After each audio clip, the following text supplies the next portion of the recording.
afternoon. Welcome to a further reading from Walking Slowly Downhill, an account of a walk down the Murray from source to mouth that I undertook in 2015.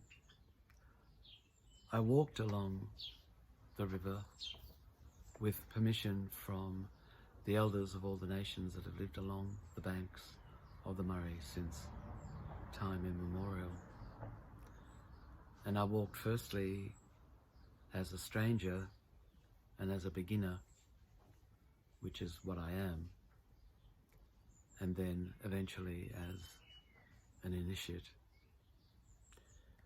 This is the 32nd day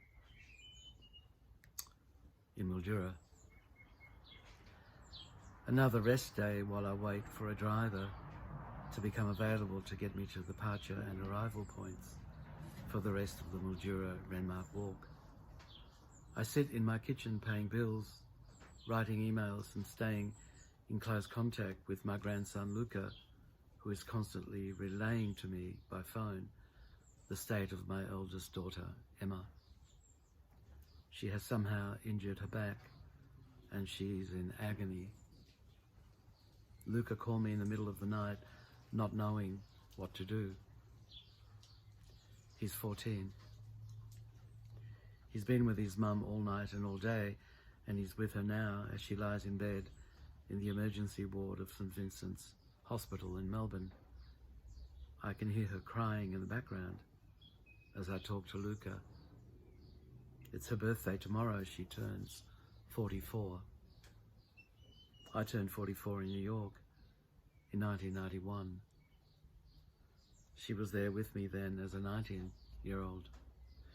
But age is irrelevant whenever you hear your child expressing pain. In March 1974, I held her in my arms in a leafy hawthorn backyard as we watched the full moon rising above suburban rooftops.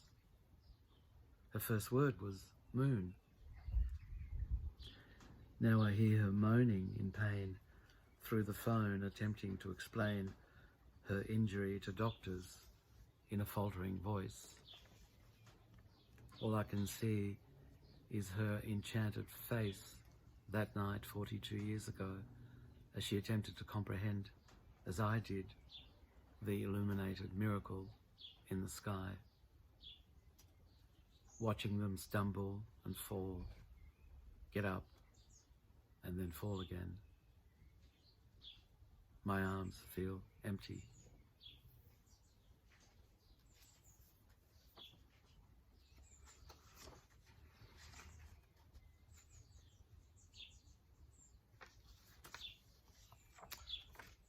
The 33rd day, Ned's Corner towards Renmark.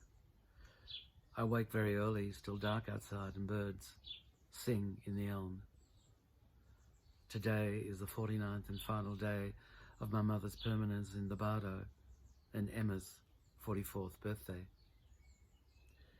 When it gets light, I call my eldest daughter's mobile number and sing her happy birthday on her voicemail. She calls back sometime later, distressed. She can't talk for long because each word reverberates too painfully through her spine. The randomness of the distribution of hurt among us humans astonishes me. So I decide I need to hold something firm in my hands. I need to understand in cold numbers what I have taken on. I decide to type walk 200 times. If each typed walk corresponds to one step, then 200 walks constitute 1% of the steps I will take today, because 15 kilometers corresponds to 20,000 steps. This is an infinitesimal fraction of the number of steps it will take me to walk from Kosciuszko to Goolwa.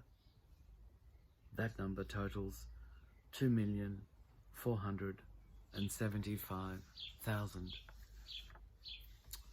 As I walk along the river road, the sky veils over with cirrus clouds.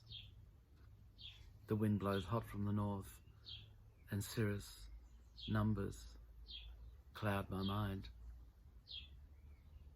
All I want to think of is 0, Fibonacci's close-up use of it, and his love of his Arab teachers. Then I think of Brunelleschi and his use of the vanishing point. All things eventually fading into a distant 0.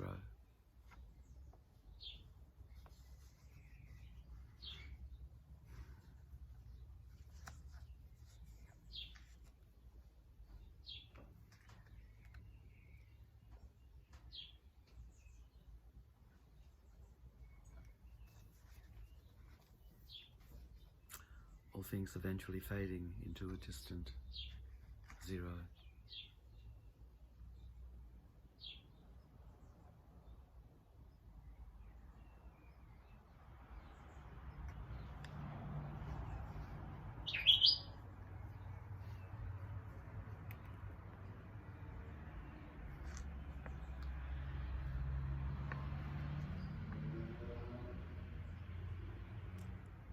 Until tomorrow.